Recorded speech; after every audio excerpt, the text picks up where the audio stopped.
सलाम, नमस्ते, सत श्री अकाल। मैं हूं रजा और आप देख रहे हैं रजा ग्राफी की middle east special report part 2। Middle east से बड़ी खबर आई है, इस वजह से आपके सामने ये पार्ट 2 रख रहा हूं। तुर्की ने इजराइल से बड़ी रिक्वेस्ट की थी। उम्मीद ये थी कि इजराइल ये बात नहीं मानेगा तुर्की की, लेकिन तुर्की से टकराव है इजराइल का। इसके बावजूद तुर्की की बड़ी बात, बड़ी रिक्वेस्ट इजराइल ने मानी है। इस्माइल हानिया का परिवार, जी हाँ, इस्माइल हानिया का परिवार और हमास के जो टॉप लीडर हैं इस्माइल हानिया, उनका पूरा का पूरा परिवार गजा में फंसा हुआ था। यानी इस्माइल हानिया के 16 परिवार के मेंबर्स और 66 तुर्किश फिलिस्तीनी, यानी जो फिलिस्तीनी 66 ऐसे जिनके पास तुर्की की भी नागरिकता है।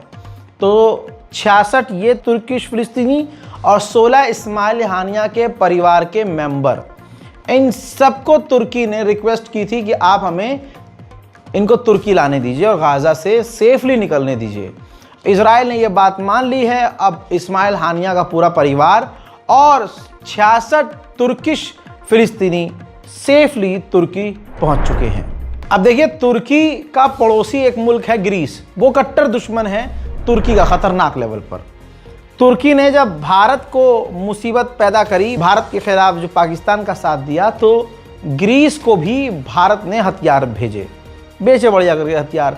ग्रीस और भारत एक साथ होने लगे। अब ऐसे ही ग्रीस, तुर्की का जो खतरनाक दुश्मन है, इसने इजराइल से स्पाइक मिसाइल खरीदी। ये काफ़ी खतरनाक मिसाइलें होती हैं और ख़ासकर उड़ने वाले किसी भी चीज़ को तबाह करने में ताकत रखती हैं स्पाइक मिसाइल। तो तुर्की भड़क गया। अब तुर्की की मीडिया में ये चल रहा है कि तुर्की इधर उधर आजू बाजू सबसे शिकायत कर रहा है इजराइल की और ग्रीस की, कि इजराइल स्पाइक मिसाइल जो है बेच रहा है ग्रीस को, और ग्रीस भारी मात्रा में स्पाइक मिसाइल इजराइल से खरीद रहा है। पूरी दुनिया में बदनाम हो चुके इजरायली, उनके काम भी ऐसे हैं कि अब वो जलील हो रहे हैं।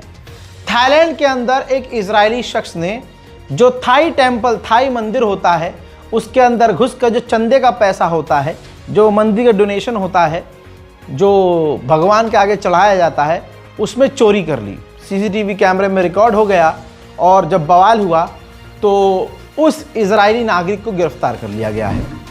अब धीरे धीरे डोनाल्ड ट्रंप अपने दूसरे रूप, पुराने रूप में वापस आ रहा है और अब वो इजराइल यानी नेतन्याहू की ज़बान बोल रहा है। डोनाल्ड ट्रंप ने जस्ट अभी कहा है कि मेरे दिमाग में गाज़ा को लेकर कुछ नए प्लान्स आ रहे हैं, गाज़ा को बनाने को लेकर प्लान्स आ रहे हैं। उसमें एक ये भी है कि जो गाज़ा के लोग हैं, फ़िलिस्तीन के लोग हैं, उनको हम भारी मात्रा में इजिप्ट और जॉर्डन भेजें, क्योंकि इजिप्ट और जॉर्डन के पास बहुत ज़मीन है। वहाँ उनके लिए मकान बनाए जा सकते हैं, उनको वहाँ बसाया जा सकता है। इजराइल को किसी भी फील्ड में जीत नहीं मिली है।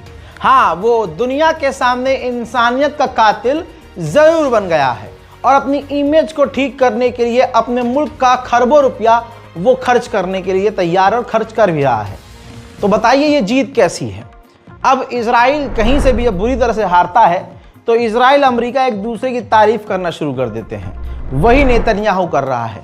नेतन्याहू ने पब्लिक डोमेन में ऑन एयर अपनी तारीफों के फुल बांधते हुए कहा कि हमने ईरान के आसमान पर कब्जा कर लिया था, पूरा कंट्रोल पा लिया था, हमने नसरुल्लाह को ख़त्म कर दिया, नसरुल्लाह को सिक्योरिटी देने के लिए तैयारी में था ईरान, जो कि नहीं कर पाया, हमने हिजबुल्लाह को पूरी तरह से मिटा दिया, हमने सीरिया के गोलान हाइट पर कब्जा कर लिया, हमने पूरे इलाके में अपना कंट्रोल, अपना दबदबा दिखाया, हमने हुथीस को ख़त्म किया, हमने हमास को तोड़ दिया, मिटा दिया। दोस्तों, आगे इसने यह भी कहा कि हम उम्मीद करते हैं बहुत जल्द आसपास के देशों से हमारे नॉर्मलाइजेशन हो जाएंगे और वो कुछ देश जो आसपास के हैं, हमें उम्मीद है वो अब्राहम अकॉर्ड में जल्द शामिल होंगे। ये जितनी भी बातें की जा रही हैं, इसमें अपने साथियों को खुश करने के लिए भी बहुत सी बातें कही इसने। जैसे ट्रंप को खुश करने के लिए नेतन्याहू ने कहा कि बाइडेन जब राष्ट्रपति थे तो उसने हमें धमकी दी थी कि अगर तुमने ऐसा कुछ किया जैसा हमने गाजा में किया तो हमें बाइडेन प्रशासन ने धमकी दी थी कि हम तुम्हें अकेला छोड़ देंगे, हम तुम्हारी कोई मदद नहीं करेंगे। लेकिन आज मतलब वहीं से ट्रंप की तारीफें शुरू। तो दोस्तों अब यही है, जो इंसान हारता है वो अपनी एक फर्जी दुनिया में खुश रहता है कि देखो हमने बहुत बढ़िया काम किया, उनका साथी भी कहता है यार तुमने बढ़िया काम किया, ये कहता नहीं नहीं तुमने भी बढ़िया काम किया, फिर वो दोनों कहते हैं हाँ हम दोनों ने बढ़िया काम किया। इजराइल की ऐसी हालत हो गई है।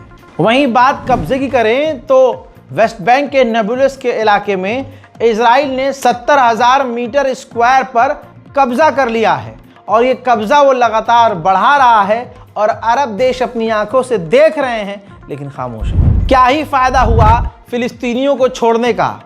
गाजा के फिलिस्तीनियों को इजराइल ने अगर रिहा किया तो दोस्तों 70 फिलिस्तीनियों को एक ही दिन के अंदर वेस्ट बैंक में, ये देखिए रात के अंधेरे में वेस्ट बैंक में फिलिस्तीनी नौजवानों को 70 फिलिस्तीनी नौजवानों को गिरफ्तार कर लिया। 69 फिलिस्तीनियों को वेस्ट बैंक में वो गिरफ्तार कर रहा है और वेस्ट बैंक में ही घुसकर जो इजराइल के सेटलर्स फिलिस्तीनियों पर हमला कर रहे हैं उस पर इजराइल खामोश है, क्योंकि वो खुद नेतन्याहू करवा रहा है, बल्कि जो फिलिस्तीनियों पर हमला कर रहा है, उनके घरों पर कब्जा कर रहा है, नेतन्याहू सरकार उन सेटलर्स को पैसा भी दे रही है। फिलिस्तीन के वेस्ट बैंक पर किस तरह से इजराइल के सेटलर हमला कर रहे हैं देखिए।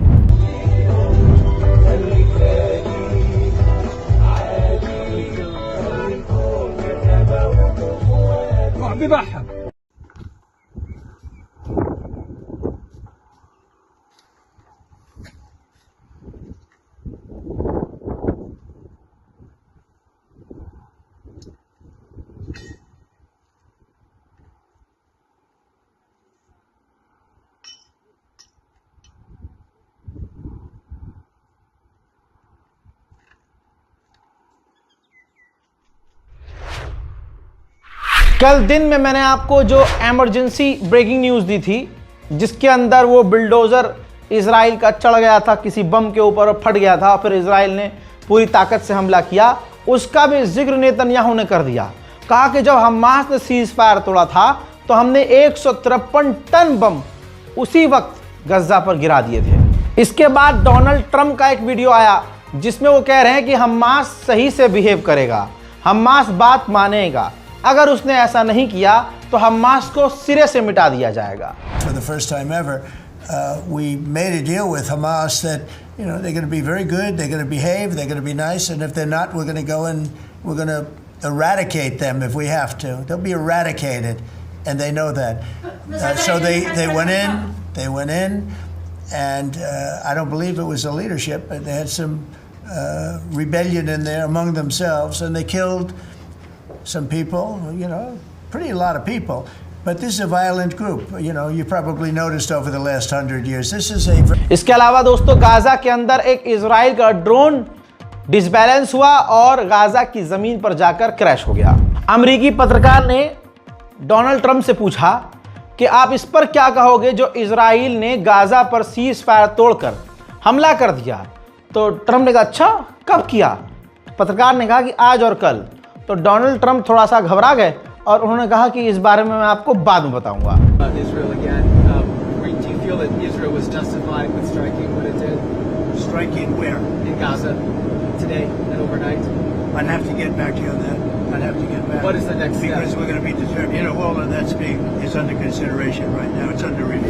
वहीं कनाडा की तरफ से बड़ा बयान आया है। कनाडा के प्रधानमंत्री ने कहा कि अगर नेतन्याहू कनाडा आया तो हम उसे गिरफ्तार कर लेंगे। हजरात हम लोग शांत हो गए हैं, हमको ऐसा लगा कि गाजा में सब कुछ ठीक हो गया, लेकिन यूरोप और वेस्टर्न देश पूरी तरह से जागरूक हैं। वहां के लोग अभी भी, जैसे स्पेन के लोग अभी भी सड़कों पर हैं, फिलिस्तीन और गजा की आज़ादी की मांग कर रहे हैं।